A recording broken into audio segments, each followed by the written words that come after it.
The story begins with information about the divine visionaries, who are the most powerful magic users in the world. They use their magic for various tasks and protect the world from those trying to harm it.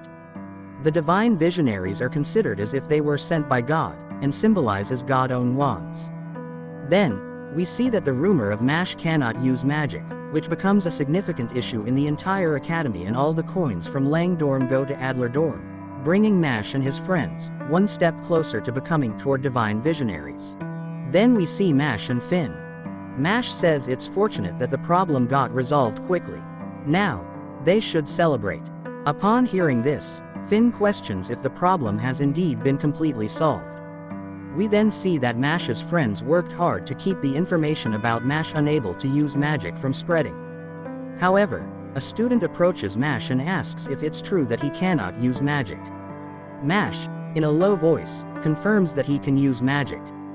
Finn realizes their hard work has gone to waste. The boy understands that Mashle is lying and cannot use magic. Then Finn starts taking Mashle away from there, but at that moment, the boy tells Finn that saving a non-magical person might prove wrong for him. And you could also be expelled from the academy for it.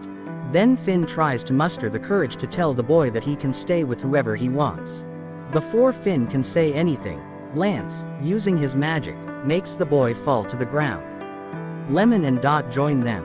Lemon mentions that Dot's injuries were worse than expected, with injuries all over his body.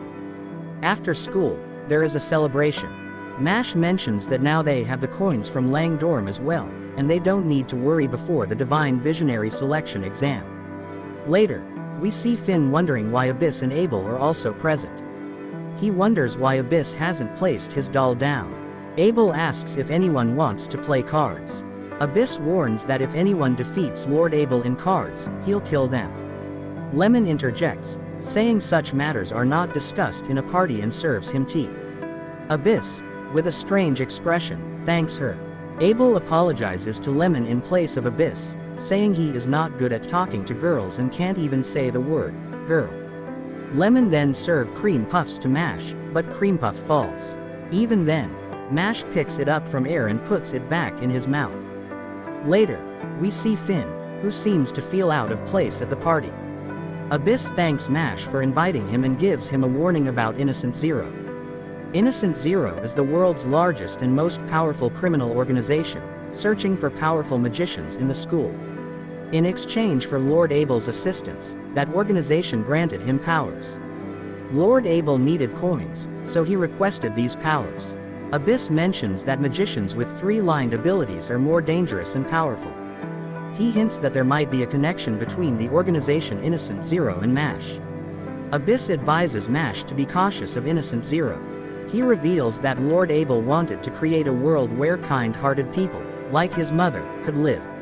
Abyss thanks Mashle for stopping Lord Abel and believes that Mashle can also create such a world with peace. Abyss expresses his desire to see this world.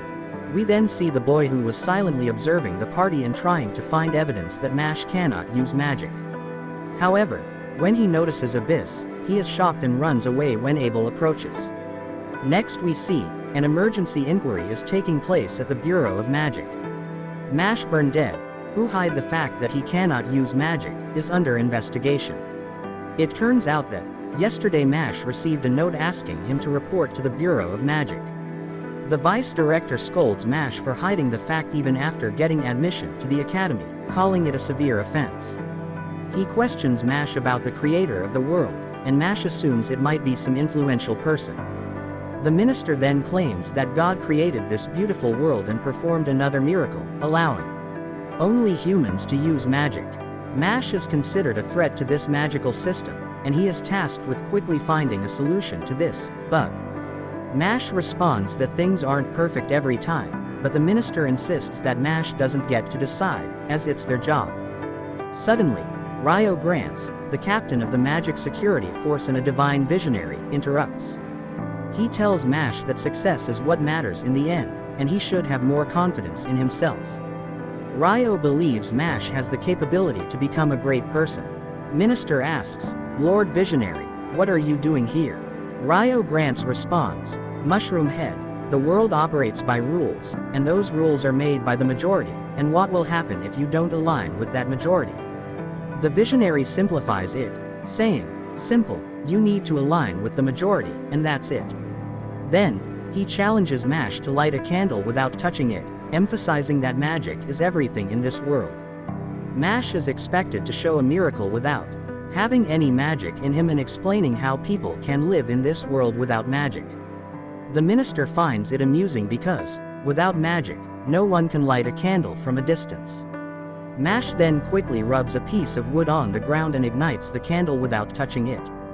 This leaves everyone shocked. Mash declares that he will change the perspective of thinking worldwide with his own hands.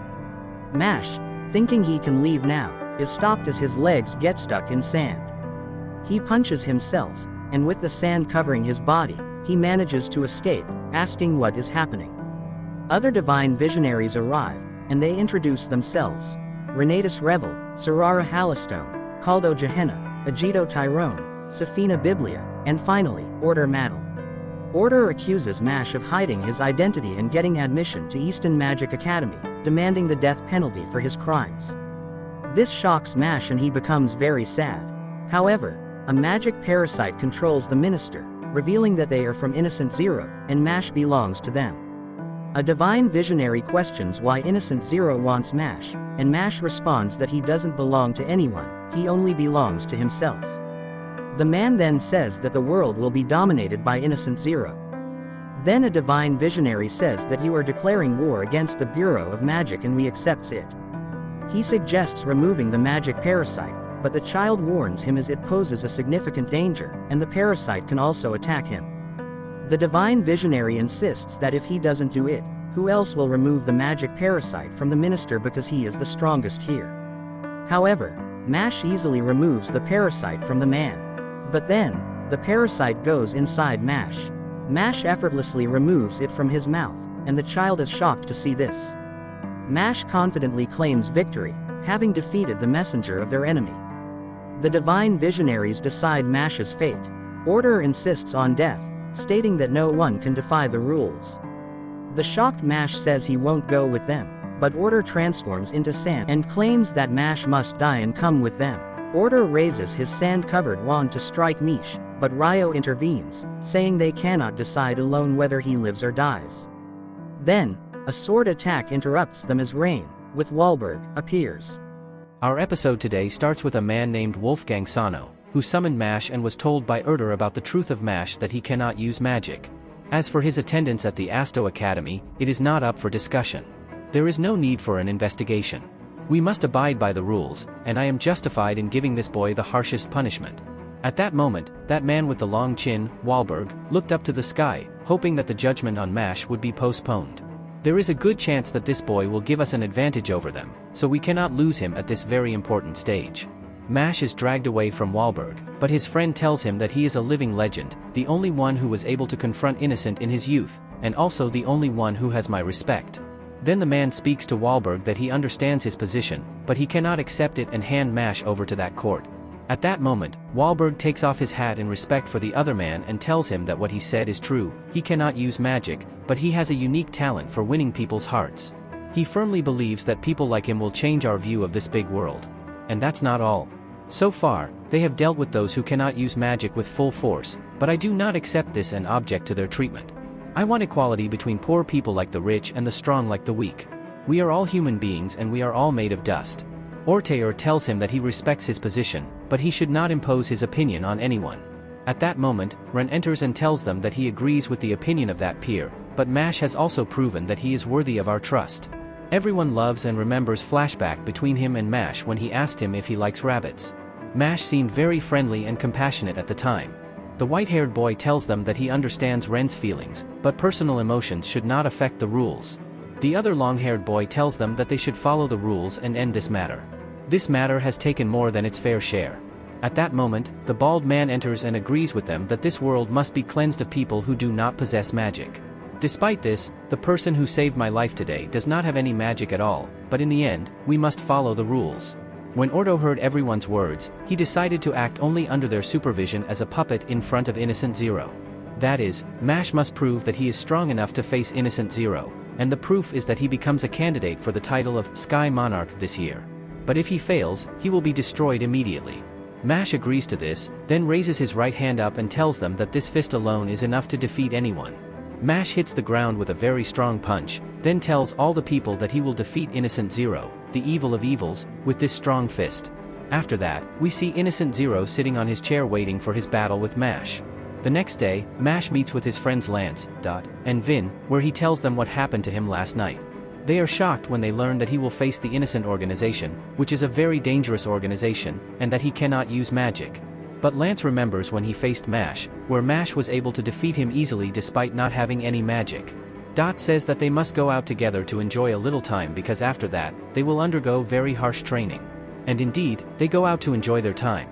Then we see Vin standing alone on the road, happy with the idea of going out because his friend Dot was very worried about Mash, and it is best that the court postponed Mash's sentence instead of the gloom that was hanging over Dot.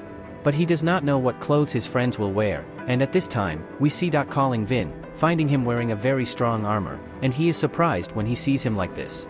After that, Mash comes and finds Vin wearing full training clothes, so he gets very angry and tells him that he has never gone out with friends before, so he does not know what he should wear. Vin gets angrier and angrier because he does not want anyone to see him with these two, and after them, Lance comes and apologizes to them for being late. He wears very normal clothes, so Vin is very happy because he did not do what the rest of his friends did. But he is surprised when he sees Lance wearing a t-shirt with his sister's picture on it. This group is really terrible. Then Mash and his friend Dot change their clothes and wear good clothes. Everyone goes out together, and Dot tells him that he knows a game here in this place. It is a very famous game in Market Street.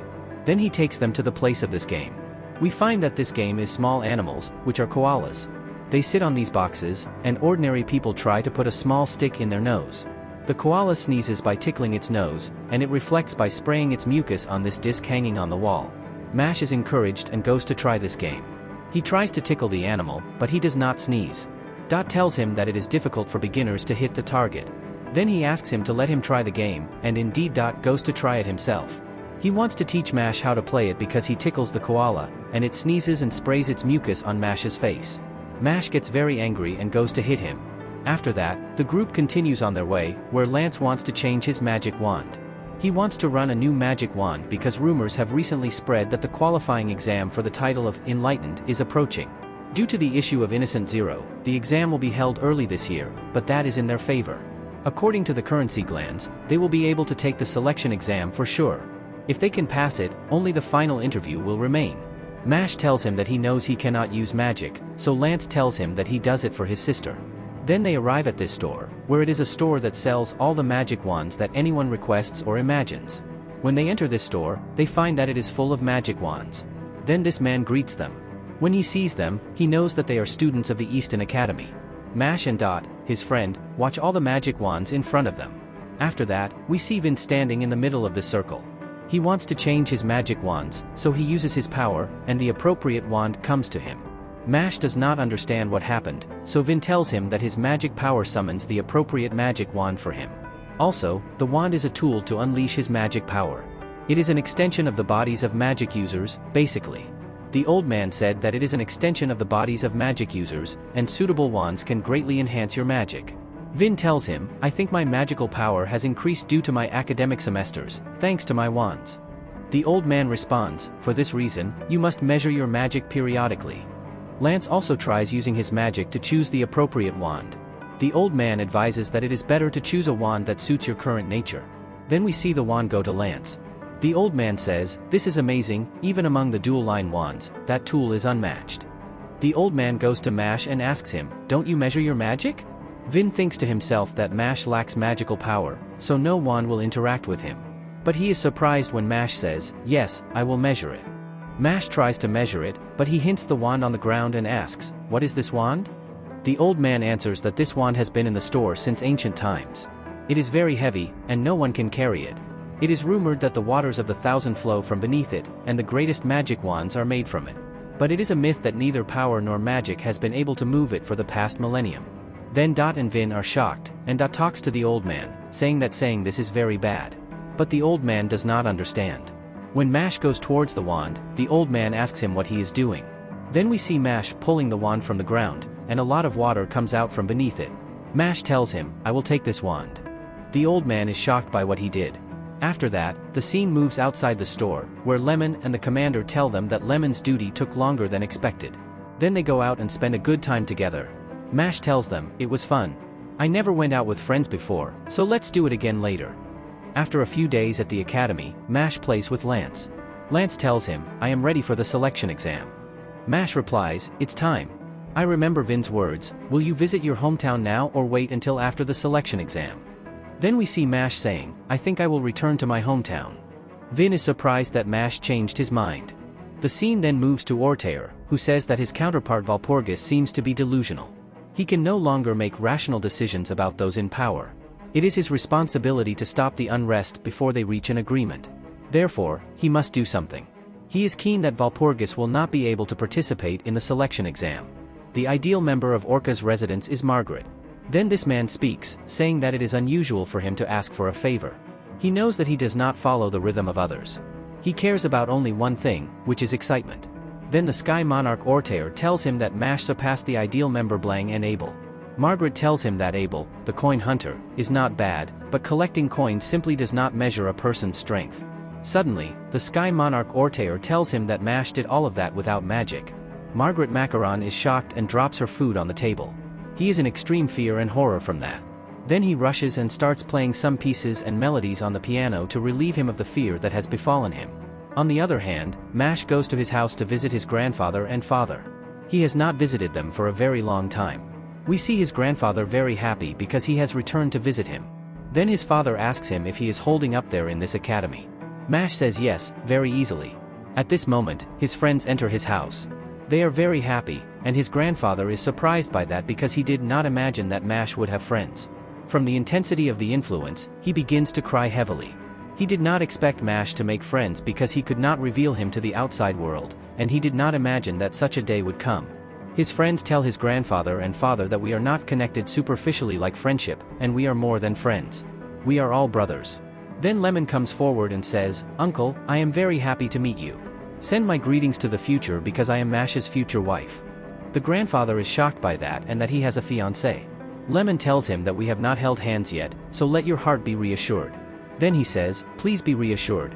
Mash is doing well at school. After that, Dot comes forward and gives the grandfather a gift, which is some herbal tea. He is very pleased with it.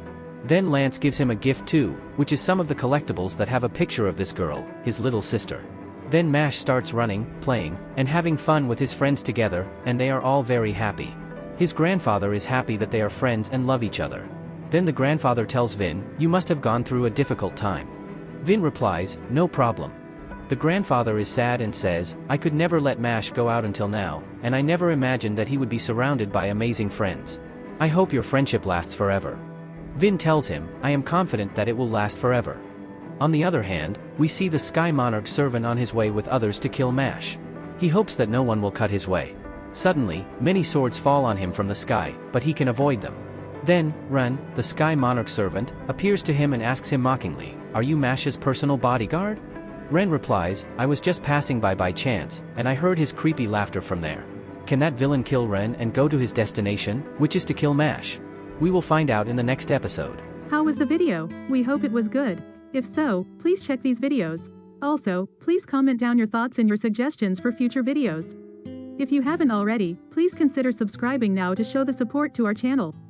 We hope to see you soon with another video right in this channel. Have a nice day.